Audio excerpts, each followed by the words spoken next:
Hey there, welcome to this episode of Speaking of.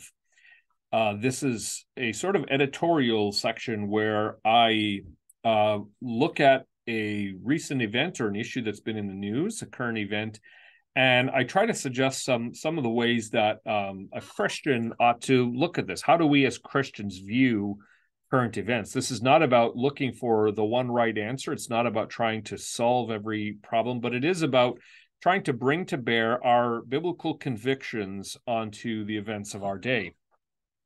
Today, I'm speaking of really three events. They all sort of tied together in a span of about a week, and they all have to do with events of shootings. There were three of them. The first one actually took place on January 7th, and that was in Memphis. But it became a little more recent because the video footage was released just last week, Friday, so just a few days ago. So that's the first event. The second event was an event that took place on January 21st. That was a Saturday evening in California, near kind of in one of the Los Angeles suburbs, and that was at a Lunar New Year's Eve celebration. And that was where an individual went in and shot and killed 11 people as they were celebrating the Lunar New Year. And later that suspect was found dead, I believe, of a self-inflicted gunshot wound. The third event was just a couple of days later, 2 days later, last week, Monday, in Half Moon Bay, California. So the second event was also in California, and that was where another individual named Chun-Li Zhao killed 7 people on a mushroom farm in kind of northern California. So 3 events, in some ways fairly different. One of them was a sort of a workplace shooting where the individual was sort of reacting to what he felt were unjust or unfair working conditions. At least that was one of the things that he claimed. He also claimed that he had no mental recollection of what was going on. So mental illness perhaps played a part in that as well. But all of these involve violent deaths. I suppose it's important to note that the police officers in Memphis, that was not a police shooting. That was an arrest that turned quite violent, and then ended in the death several days later of the suspect who was being arrested. But all 3 of these acts of violence in a very public way, 2 of them involving gun violence, the other involving people in positions of authority. How do we as Christians make sense of this? What should our response be? How should we think about these things? I think the first response always has to be lament. Lament is bigger than just what we sometimes call thoughts and prayers. Lament is learning to not only to enter into the suffering of other people, but also to cry out against the pain and the brokenness and even the injustice in our world today. And I think that's important as Christians that we learn to do that. As Christians, the Bible gives a lot of language to us to help us express that lament, to help us express that pain and that sorrow and that sadness when we see these sorts of things unfolding. Sometimes lament is about purely expressing sadness. Sometimes it's just about crying out with those who weep. Sometimes lament is really an expression against injustice in the world. Sometimes it's meant to speak out against the way that unrighteous people sometimes win the day, or acts of violence against the innocent sometimes are carried out. So sometimes lament has that element of you might almost say it's protest. It's crying out against injustice in the world, and sometimes it's simply grief over the way that things are. I think this is important because as Christians, sometimes our default response is to jump too quickly into how to fix it. What does the Bible say about, say, gun control or police brutality and so on? And I think sometimes we have this tendency, we want to get right away to the solution, and we want to, we sort of then use our biblical positions to support those positions. And the thing is, of course, people on the left and the right, even people of faith on the left and the right, can do just that. And I think it's important to be cautious about that. I think it's important to begin with lament and grieving and naming the pain and the suffering in our world that often is such a terrible injustice. But then a couple of thoughts on how to sort of understand what's really going on here.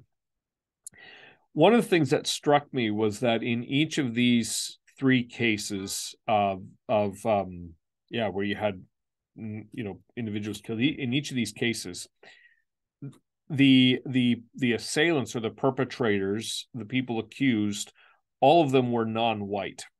Now, the reason I think that's relevant is just a way of, I think, is because it's a response to what is often a dominant narrative or a common theme, which is that violence, whether it be violence in the police department or violence, in mass shootings and things, sometimes the narrative is that it's either that it's racially driven, and we've seen that, of course, in the police settings where officers, it's white officers using extensive force and even killing Black individuals.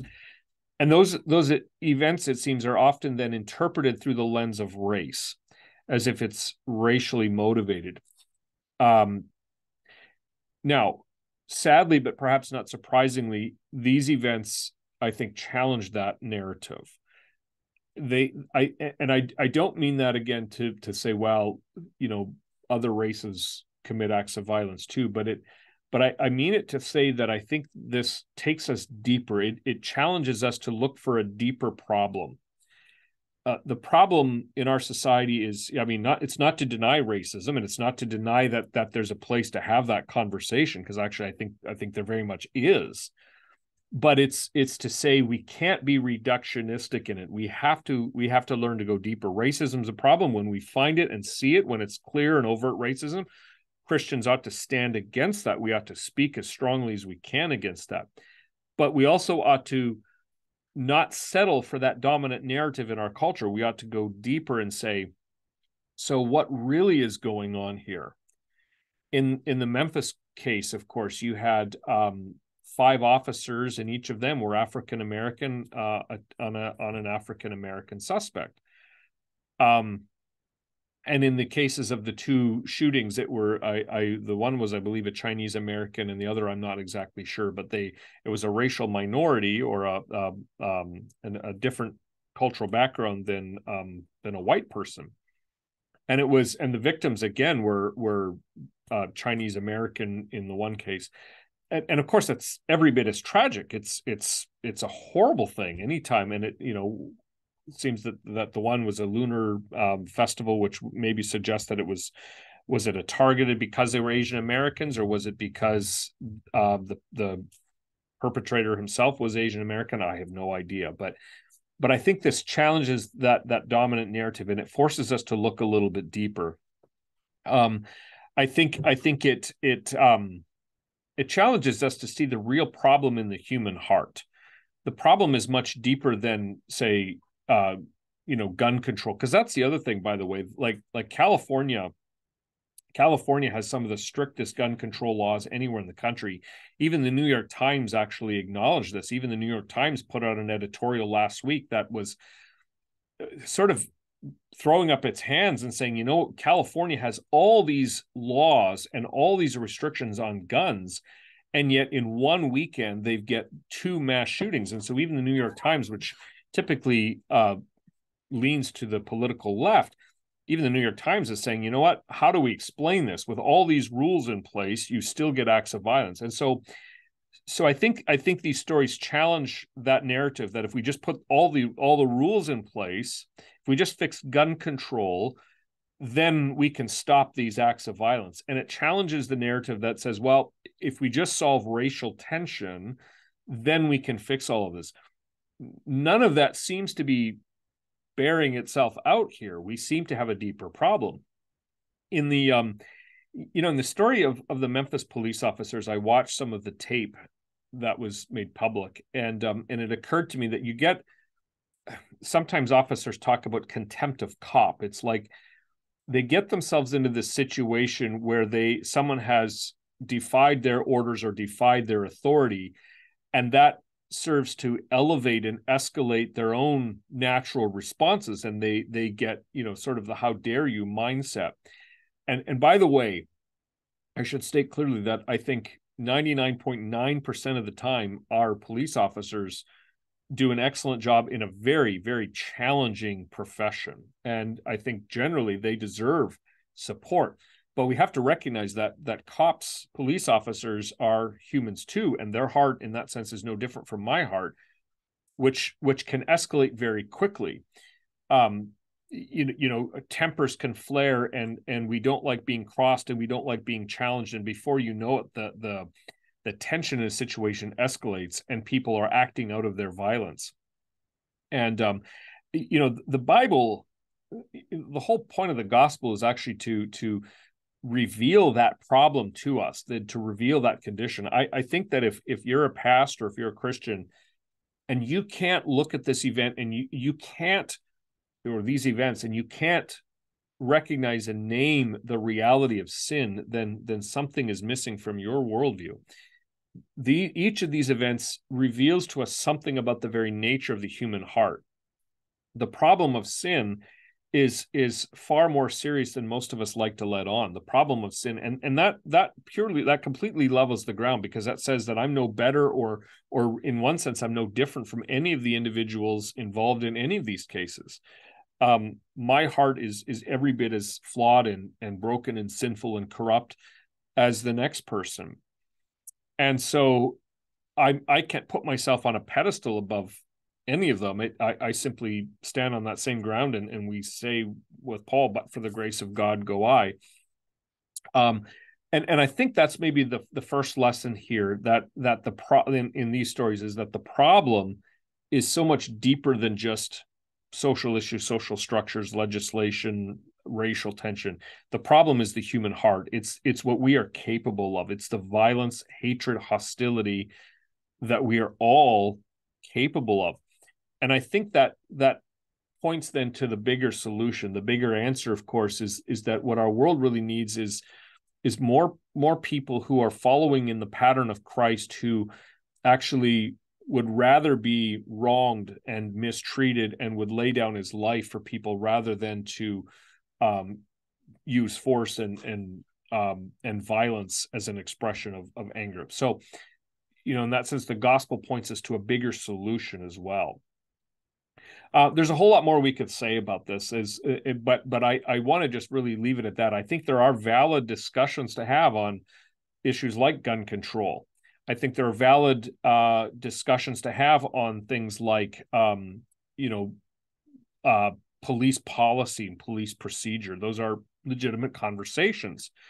I think race is a valid issue. It's still, we still deal with that, but all of these they challenge some of those dominant narratives of reducing things down to one simple thing, and they take us and they want us to see something much more sinister, because then we can see a much better hope. The only one who can heal the pain, the anger, the bitterness, the hatred, the hostility in our hearts, that's Christ.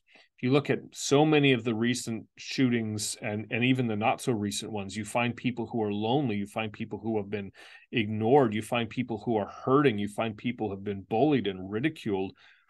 And in our culture, they happen to have access to firearms to then act on that pain and anger, hostility, and bitterness. The primary problem is not the tools that they have at their disposal. The primary problem is the nature of the human heart, and the pain and the anger, the bitterness, the rage that lurks within, and what it is then capable of. All right. Thanks for watching. As always, don't forget to like and subscribe, and we will see you next time on Speaking of.